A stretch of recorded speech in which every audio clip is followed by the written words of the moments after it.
Chapter 28. Coming to Terms. Noah pulled his lips from hers.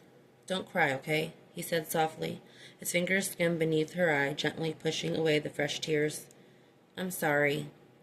"Baby girl?" His gaze shifted down to her hands as he shook his head. "You really are the sweetest girl I ever met. I don't know why you're with me." Trying to settle her breathing, she wiped at her other eye. "My life's crazy," he added. "You see it." "Yeah, it's crazy."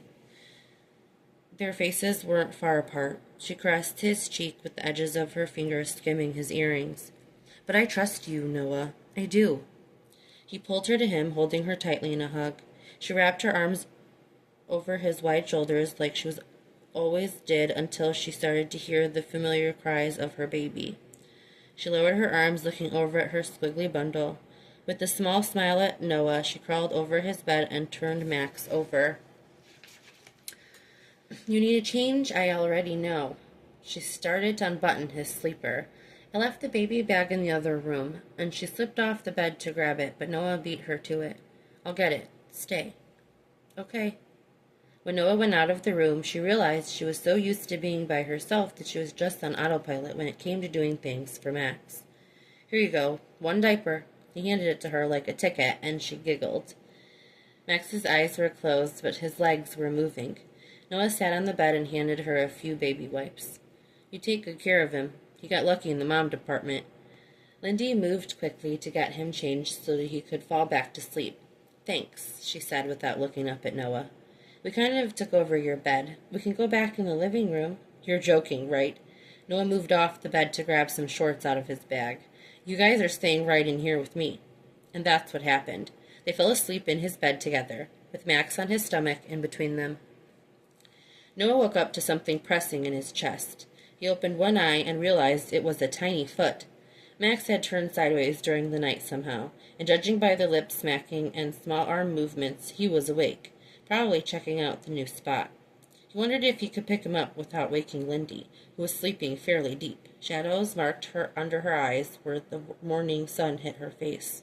Noah swooped up Max and got off the bed. They managed to not wake her. "Success," Noah whispered at the little boy as they moved through the living room. "I don't know what I got in the kitchen, big man." He checked the two cabinets for food. "Let's see if we can make Mom some breakfast. It's the least we can do, right? Before we get started, though." He found his lone frying pan and put it on the stove. "Why don't we have a little man-to-man chat?" He glanced at the door to see Lindy was still sleeping. "So I really like your mommy, and I think she likes me, too." Max curiously looked around the trailer. "But I want to know if you think it's okay if I stick around." Max's head turned to his chest and seemed to get occupied by the ink. "You want to give me a sign or something?" A moment later, the baby blew a raspberry that sent drool down his chin, and it looked up at him with a smile. Noah laughed, and at the same time he felt a bit of tightness in his chest. Then he nodded. "Okay. Well, you were pretty good about it. Now we'll have to work on Mom next." A tiny knock came to his front door. It was Chaos. "Aw." "Shut up," Noah said over his laughter. He pointed at him, looking at Max. "He's loyal, but you have to watch out for him." It was quiet on the property, but a few guys were moving around. "Did you hear from Whisper?" he asked. "Nope, things are pretty quiet." "Did Tim give you any shit about not going to Vegas?" "Not yet." He offered him a paper bag. "It's donuts." Noah reached for them. "Thanks." "No prob, boss." Noah narrowed his eyes but didn't say anything. "I know I owe you a beer and a backstory. I didn't forget." "It's a case of beer." A breeze caught on his hair. "We fucked up." Noah glanced up, sighing. "Everything we tried to avoid ended up happening." Cass pulled at his white t-shirt, which sweat stuck to his skin. "Nobody moves into new territory without problems. It's a small town, but it's on a prime route." Max buried his face in his side, and he could feel a little drool. Noah adjusted him, looking down at the curious little guy. "Ignore the F-bomb, all right? You know how Aztecs roll. We just gotta remind him why we're Death Skulls." Noah smirked a bit. They bumped fists before Chaos left them. The smell of coffee woke Lindy. Had she fallen asleep at work? It took her a second to take in her surroundings. For a moment, she had no idea where she was. Then she remembered everything. The bed was empty. She got up and opened the small door, recalling the tank with the scorpion that had been on the left the previous night. "Good morning." Noah was in the kitchen with his back to her. She'd barely made a sound, so how did he know she was up? "I wanted you to stay in bed." "I didn't—" Her voice cracked, forcing her to clear her throat. "I didn't know where everyone was. We're having guy time." "I see. So no women allowed?" "The woman is supposed to stay in bed and wait for breakfast to be brought in." He turned around and those electric eyes landed squarely on hers. It might as well have been the first time she saw them. She darted her eyes to the living room as her heart fluttered. Her son was in his carrier watching cartoons. "He usually cries around this time for breakfast. You had a bottle in the bag. I kept it in the fridge and he got changed." "So a big man is content and clean. Head back to bed." Lindy pursed her lips, not sure what to say, and realized it was for the best. She quietly followed orders. About 10 minutes later, Noah entered the room with the tray in one hand and a baby in the other. Lindy raised her brows as he balanced it without spilling the juice or her baby when he set it on her lap. "I've been waiting to do this." He turned his head, lightly kissing her mouth before standing back upright. Her palms pressed together in front of her lips. "This is so sweet. Thank you." "I had an assistant." Lindy nodded. "Thank you both." Max made a high-pitched noise and reached his hand out to her. "Morning, Munchkin." She took his small fingers in hers. He started to lean, so Noah moved the baby toward her so she could kiss his cheek and raised a hand to his belly. Pancakes, eggs, and donuts were on the plate and a glass of orange juice. "I need to get some more food. I was surprised I had that, but it's all fresh." "Noah, it's—" She looked over at him as he held her son and smiled wide. "It's perfect." "Dad, I just want you to know I'm here." So tired of the white room he was in, Ashley placed a hand over her father's. She missed seeing him in his colorful home. A home that wasn't even livable right now. Everything had gone to hell. She didn't know if she was coming or going. Will was getting more distant. She bounced between worrying about her father and worrying about him. He was keeping something from her. Damn. The only thing she wanted was for her life to be perfect. "Daddy, I'm trying to be strong, okay? So you have to be too." She thought about what would happen to Amber Falls if something happened to him. Would Greg get everything? She'd never been allowed to see the will. "I know how important family is, how important it is to maintain what we have and grow it too, so that it can be passed down. And the Amber Falls is our legacy." She leaned forward, whispering, "I'm going to keep working on getting pregnant. I don't care what any doctor says. You're going to have a grandchild." The first thing she saw was a set of gray eyes, tired but clear. "Dad?"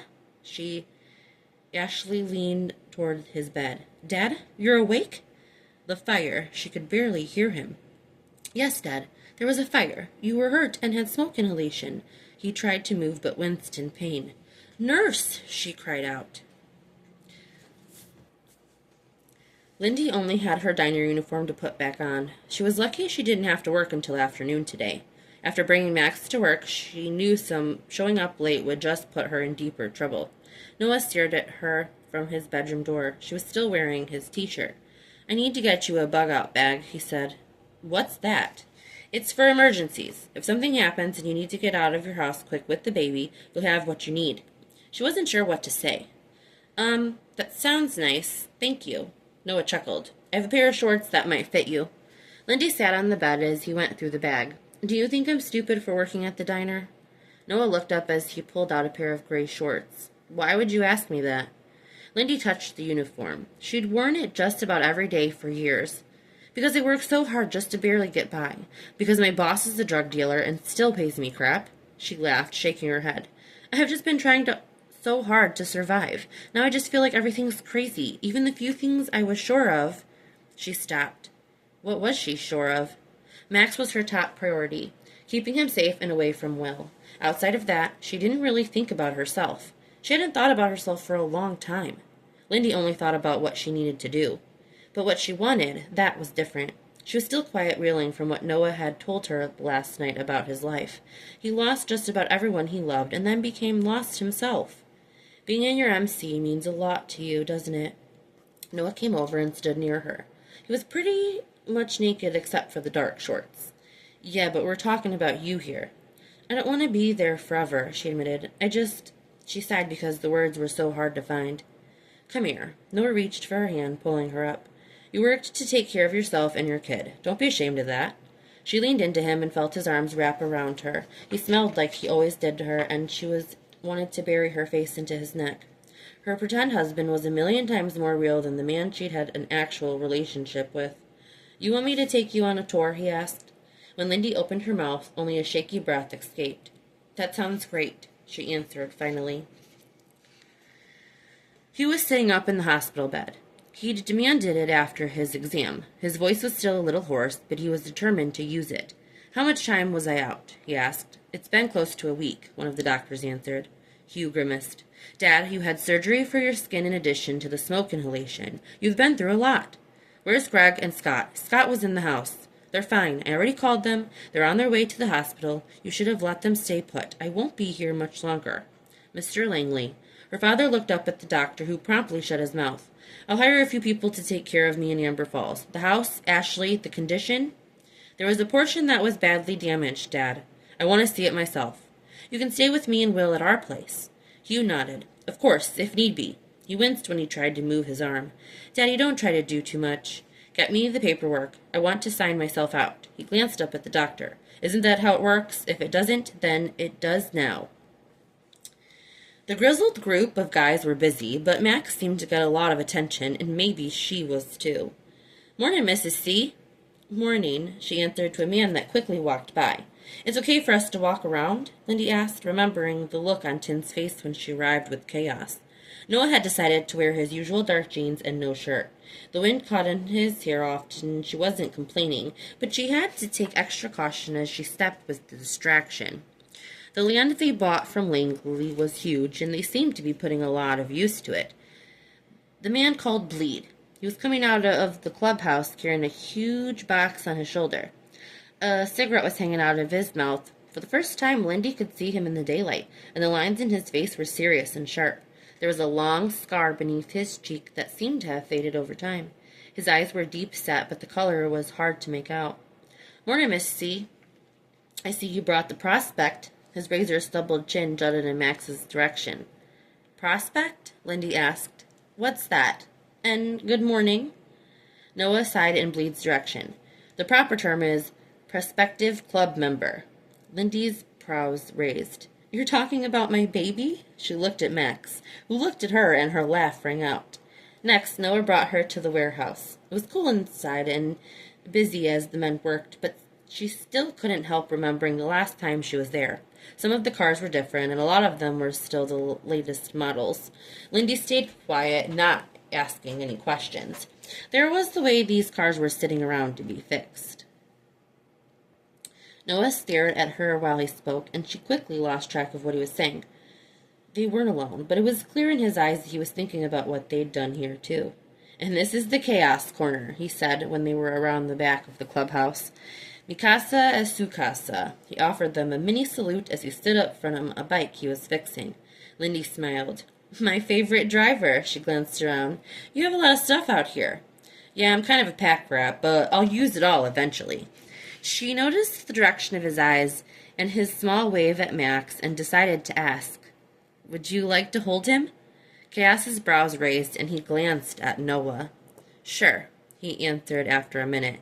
Lindy offered him the baby. Max shifted his legs in the transfer. Hi, big man, Chaos said to him. Max stared with an open mouth, swaying forward until he mimicked Chaos's smile. Lindy covered her mouth as Noah laughed, shaking his head. Cops are pulling up. A harsh voice cut through the moment. The voices rang out and they all stared at each other. Noah's expression flattened. Take them back to the trailer, quick.